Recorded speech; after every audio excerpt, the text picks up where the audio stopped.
Hello everybody, hope you're doing well and thanks for joining us for another video. Now before we start, I would just like to clarify for anybody new to my videos, I'm not suggesting that Apollo 13 was fake. In fact, quite the opposite. You see, a few months back I published this video called Why Faking Apollo 11 Doesn't Make Sense. Although judging by the comments, I think the point of the video was somewhat lost on conspiracy theorists who seemingly took one look at the title and presumed that my argument was saying that faking the moon landings doesn't make sense, which wasn't the case. The point that I was making was that based on all of the Apollo missions and their flight plans, then assuming NASA were faking the moon landings, using Apollo 11 to fake the first one doesn't make sense because only a few months prior they had Apollo 10 fly all the way to the moon. If they were faking it all, then why not just have Apollo 10 be the first to land on the moon? The only context in which Apollo 10 makes any sense is if they were actually going to the moon. And in this video, I'm going to show that the same logics apply with Apollo 13. Now, Apollo 13 is arguably the second most well-known of the Apollo missions. Apollo 11 is likely best known. Even if people can't specifically remember the mission number, they still remember the mission because it's the first to put a man on the moon. But Apollo 13 is well known because it went rather spectacularly wrong and prompted the creation of what I will openly argue is one of the best movies of all time. What does this have to do with the moon landings being faked, you might ask? Well, many people have questioned in the past, if the moon landings were being faked, then why have Apollo 13 going wrong? But on the surface, there are arguments for and against this. For example, some people have suggested that because public interest in the moon missions was dropping off significantly after Apollo 11, then perhaps NASA faked Apollo 13 going wrong to drum public interest back up again in order to keep their funding. However, if you deep dive into the Apollo 13 mission, look at what officially happened, what options were available, and how everything impacted the Apollo program moving forward, I think instead it points clearly to the moon landings not being faked. Firstly, there is the fact that the mission was over 140 hours long, which means there's over 140 hours of radio communications that took place that would have had to have been faked. Capcom, looks like the last item we need here is a stir on the H2 and O2 at their convenience. But then, given the circumstances of the mission and the huge interest from news outlets, there was a lot of interviews and news broadcasts that happened at the time as well. So there is a lot of material available online about the mission that I've been looking through. And that is typically the case for any of the videos that I do about Apollo. Usually there's so many details to go over and figures that need to be checked, usually spanning across multiple missions, that I wind up with 101 web browsers open all over the place where I found details that I want to reference later. And then when later comes, I waste so much time trying to find the specific bit that I was looking for again. But for this video, I've been using Opera, which has made the whole process so much easier thanks to its tab commands, which allow me to organize my tabs in such a simple way. With Aria, Opera's AI tool, I can use a quick shortcut to open the command line and ask Aria to group tabs together into a tab island that I can then quickly expand and collapse. And when I'm done, I can just ask it to close all of those YouTube tabs, all without leaving the page that I'm currently on. Or if I'm looking for, say, some new camera gear, this button in the sidebar moves Aria to its own tab, which means I can have two separate chats with Aria without interrupting my workflow or mixing up the projects. And thanks to its multimodal answers, I can count on the response to be very in-depth with related links, suggestions, and images. And its responses are always improving. So whether you're looking for product details or travel suggestions, Aria can help you with anything. Thanks to Aria, my research time is not only cut in half, but I get to explore new options I'd never even considered. Like with your writing. You don't even have to leave the page that you're on. Simply open ARIA's command line and just choose a style, length, and tone of text. I.e., I can ask it for a long, formal presentation about Apollo 13, or I can ask it for a short, sarcastic blog post about it if I wanted. For things to be even better, there's an Opera split screen feature. Simply drag one tab down and you can compare, say, two cameras side by side. No need for multiple browser windows. Opera's new tools make browsing so much easier and productive. So try it for free for yourself by clicking the link in the description below. Now, before we get into the specifics of what actually happened during the mission, in order to work out whether the events make sense or not with the idea of it being faked, we need to look at the possible versions of how the flights to the moon would have been faked. I.e., if you are of the position that the moon landings actually happened, then when the Apollo 13 oxygen tank explosion occurred, the astronauts were coasting to the moon some 200,000 miles from Earth. But if NASA were faking all of the moon landings, then where were the astronauts when the explosion took place? There are a few trains of thought for this that you could take. The first is that they never left the ground, that NASA were just launching empty rockets that the astronauts never got into, and all of the footage from inside the crafts were being faked on Earth. Or perhaps they were launched in the rocket, but it never made it to orbit, and they were instead launched suborbital, where they came back to Earth shortly afterwards to get ready for faking all of the footage in the studio. Or you could take the train of thought more along the lines of what Bart Sibrel put forward in relation to Apollo 11, that they did actually make it to space in order to have realistic weightless footage with everything floating around, but that they couldn't go as far as the moon due to the Van Allen belts, so instead they stayed in low Earth orbit for the duration of the mission. Now, if we're going with the trains of thought that meant at the time of the explosion, 2 days after launch, the astronauts were in fact still on Earth, then that means the explosion never actually happened, and that it was planned from the outset that the mission would go wrong and not land on the moon. The idea that they were staying in Earth orbit for the duration of the mission means it could go either way. The explosion could have been faked as well for publicity, or perhaps they were hanging out in low Earth orbit and the O2 tank really did explode. So first, let's consider the idea that they did actually have a major problem, but they were staying in low Earth orbit. They couldn't just immediately return to Earth straight away because they were supposed to be 200,000 miles away. So if they immediately came back, then that would obviously give the game away, meaning they would have to stay in low Earth orbit for a few more days, tackling the problem before they could return in order to make it all seem realistic. Now, the first consideration with that idea is the radio broadcasts which were being transmitted at the time. If the explosion actually happened and it wasn't planned, then it would have caught everyone off guard and they would have gone into a fight or flight mode. Yet there isn't even a mention about coming straight back to Earth or any prompts reminding them that they would have to remain in orbit for a few more days.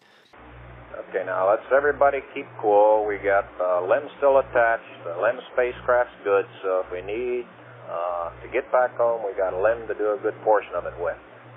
Okay, let's make sure that we don't do anything that's going to blow our CSM electrical power with the batteries or that will cause us to lose the main or the fuel cell number 2.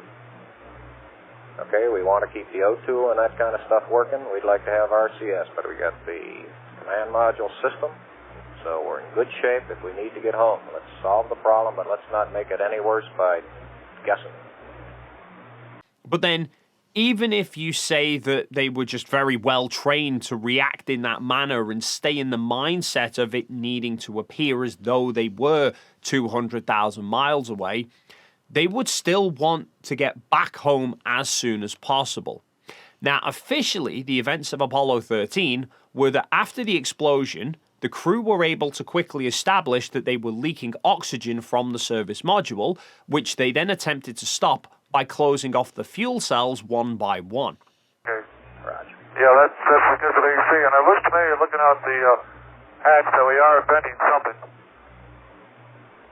Crew thinks they're venting. We are venting something out into space.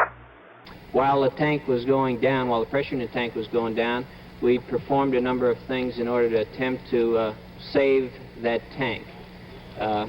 The cryogenic oxygen is brought together in pipes and then fed to the fuel cells. The plumbing of the fuel cells is such that if you had a bad leak in one of them, that is a line open or something, it's possible it would operate in such a fashion that all the oxygen would go, find that leak and go on out. At that time then, we shut off what we call the reactant valves, which are the hydrogen and oxygen to a given fuel cell, in an attempt to stop flow to a position in the plumbing where a leak might be and where all the oxygen might have been going. That actually was to no avail. We did that in each cell, one by one, picking the worst cell first, and at no time did that change the leak rate. And of course, once we close the reactant valves, we very quickly lose the fuel cell and it is no longer available. We were reluctant to take that step, but it was our last-ditch attempt to isolate a leak. It did not work. When this didn't work, they opted to use the lunar module as a lifeboat to support the crew whilst they coasted around the moon and back to Earth. On a typical flight, they would have had the option of doing a direct abort, whereby they would basically do an about face, fire the service propulsion system and bring them straight back towards Earth. However, this wasn't an option for Apollo 13, as flight director Glyn Lunny explained in one of the press conferences at the time. Because the delta V, or the propulsive maneuver that would be required to come back to Earth directly without going around the moon, had become excessively large. For example, we could have come back with a 6,000 foot per second burn out of the service module. We don't have anywhere near that out of the LEM. But in order to do that, we would have had to dump the lunar module. We would not have been able to get that kind of delta V with the lunar module attached. So that quickly became out of the question with the developing problem we had with the cryogenic oxygen. The lunar module engine wasn't powerful enough to do a direct abort, and a direct abort with the SPS engine would require dropping the lunar module, as otherwise there would be too much mass. But had they done that, they would have ran out of oxygen before they made it back to Earth. Instead, they opted for a free return trajectory around the moon and back to Earth, which was the longer but safer choice. However, there were other ideas that NASA were considering, because how fast you get the craft back to Earth depends on how quickly you make it travel. They had the engine on the lunar module, which could be used to speed up the craft. However, as they have to re-enter the atmosphere within a very limited corridor angle, then changing the return time would also change where they landed back on Earth. So they had to make sure their approach put them in a region that they could quickly get recovery teams to. Their path immediately after the explosion would have had them returning to the Indian Ocean, but they had no recovery teams there. We were being very conservative on this particular burn because I think you were aware that if we did not perform the burn, we were on a free return trajectory and would splash down in the Indian Ocean at around 152 hours. So they decided they were going to do a small burn to put them landing in the Pacific. Yeah, the minimum return to Earth time, this would be a total flight duration, would be about 133 hours. That would result in a landing in the Atlantic. That's one option we have. A second option would be to go to the Pacific line. That would take about 142 hours total flight duration. There was talk about increasing their speed even further to get them back to Earth a few hours quicker, but would have had them landing in the Atlantic instead. But they didn't have the same amount of recovery options in the Atlantic, so ultimately they decided against this and went with the Pacific, where their main recovery forces were already stationed. Are you still contemplating splashdown in the Atlantic area? And could you name the nations in that area that have offered to assist if necessary? Well, I guess we're considering it, but it's probably on a pretty low priority. And I know that the recovery folks have been assessing what is there. General Jones, can you say anything about that? Yes, we have aircraft, of course, at Ascension.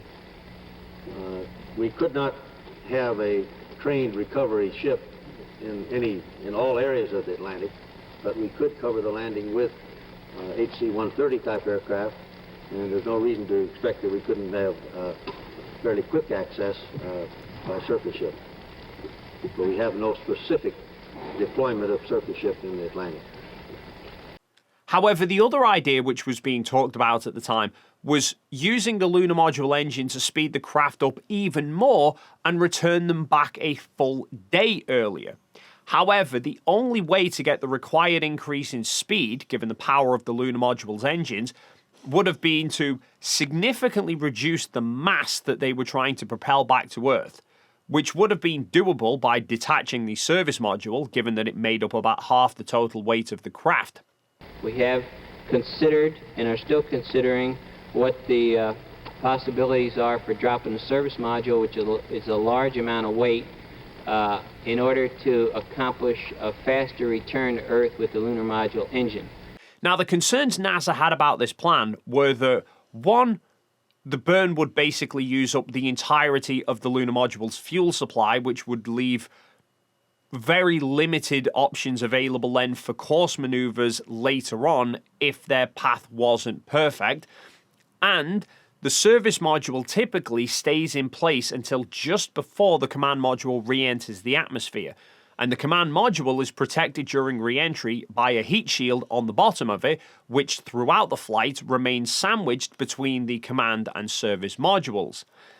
Ditching the service module would mean then having the heat shield exposed to space for 2 days during the coast back to Earth, which would then create the risk of the heat shield dropping too much temperature and potentially becoming damaged, and then not being able to withstand re-entry. There are a number of considerations involved in this, not the least of which is the new thermal environment which the command module heat shield would be exposed to. Of course, it has never flown in space like this.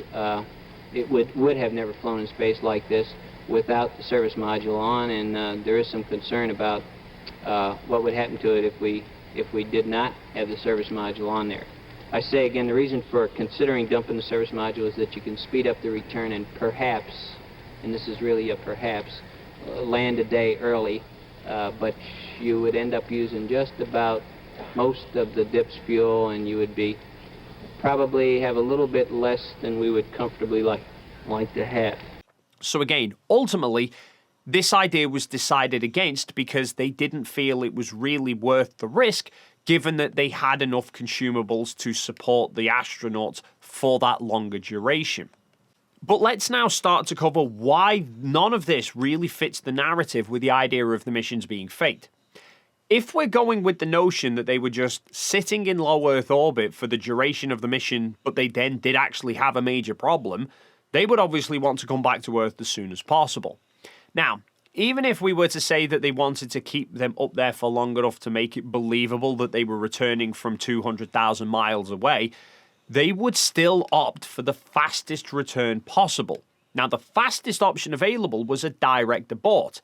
Now, as we covered earlier, the direct abort wasn't feasible in reality because it necessitated ditching the lunar module, which they couldn't afford to do because they needed its oxygen supply for the crew because the service module's oxygen supply was leaked all out into space, despite their attempts to stop that leak by shutting down the fuel cells.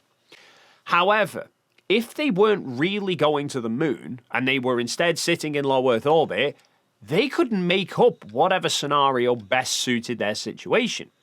They could have said that their attempts to shut down the fuel cells did actually stop the leak, but that they'd lost too much oxygen to proceed with the mission, so they still had to abort. Even if they were still actually losing oxygen whilst in low Earth orbit and still using the lunar module as a lifeboat, they could have just told the public that the leak had been stopped and that they were ditching the lunar module to do a direct abort to get them back to Earth sooner. Now, people could argue that idea doesn't offer the same level of drama that the official narrative offers. But if we're going with the other trains of thought that there wasn't really an explosion in the first place, that means the whole of Apollo 13 was planned to be faked going wrong from the outset. And the obvious first question is, why? Why would NASA decide to fake a mission going spectacularly wrong? The only answer that springs to mind for me is publicity. Apollo 11 landing on the moon in July 1969 was one of the most watched TV events in history. It was viewed by some 650 million people worldwide. The broadcasts from Apollo 12, only 4 months later, were still watched by tens of millions, but nowhere near as many. By the time Apollo 13 rolled around in April 1970, 9 months after the first man walked on the moon, public interest in the missions had waned significantly, to the point that the TV broadcast they did from on board the craft prior to everything hitting the fan was not shown by any major networks in the US. It was 2 days, about 200,000 miles out, and you know, it was a third flight. No one carried it. None of the networks carried it. Even the control people wanted us to turn off the TV program that we had going back down again. We did that, and bang, an explosion occurred, and then it was 4 days of trying to get home. Immediately after the TV broadcast, only 6 minutes after it ended, was when the oxygen tank explosion occurred. Once news broke of the critical state of the mission, then the TV networks took notice, and so did the public. Apollo 13 to the moon is in serious jeopardy this morning and is not going to make a moon landing. As the Apollo 13 was some 205,000 miles from Earth, speeding toward its rendezvous with the moon scheduled for tomorrow night, the fuel cells that supply it with electrical power suddenly failed. With this lack of power, the mission could not be completed to the moon, and it is now a question of getting the men home safely. So some might argue that NASA decided to pull the disaster card in response to the waning public interest. Although the only logical reason I can see as to why NASA would care about the amount of public interest would be if they were trying to protect their budget. NASA's budget had been decreasing steadily year on year for the previous few years. Whilst they'd originally planned for 9 moon landing missions, the last one, Apollo 20, was cancelled 3 months before the Apollo 13 launch. So one could argue they faked the mission going wrong to try and stir up public interest in the missions once again. However, this doesn't really add up. For starters, the eventual Apollo 13 crew were originally supposed to fly on Apollo 14, and the Apollo 14 crew of Shepard, Rooser, and Mitchell were supposed to fly Apollo 13. But NASA switched the crews because they felt Shepard needed more time to train. Train for what if they weren't actually going to the moon? And if they wanted to attract the attention of the public, but were faking the events, they could have easily made the whole mission much more nail-biting. As Glyn Lunny pointed out in the press conference, they had the option of dropping the service module and returning home a day sooner, but this introduced a lot of extra risk as to whether or not the heat shield would withstand the re-entry. Well, that would certainly have made a much more nail-biting storyline to grab the public's attention. Instead, NASA officials opted for a longer, safer approach and were pointing out how the astronauts had plenty of oxygen and water, etc., to get them back to Earth. The way we have the spacecraft configured right now is with the CSM powered down completely. Before we powered it down, we were able to isolate the surge tank and the emergency repress tanks in the command module. These provide oxygen for reentry, so we have a command module that has oxygen for reentry. It has the reentry batteries, it has pyro batteries, and all the systems that are in the command module. Our malfunction apparently occurred in the bay, which includes the hydrogen tanks, the oxygen tanks, and the fuel cells, and was in no way connected with anything with the command module. We should be able to provide power, electrical power, from the LEM for the return voyage to Earth.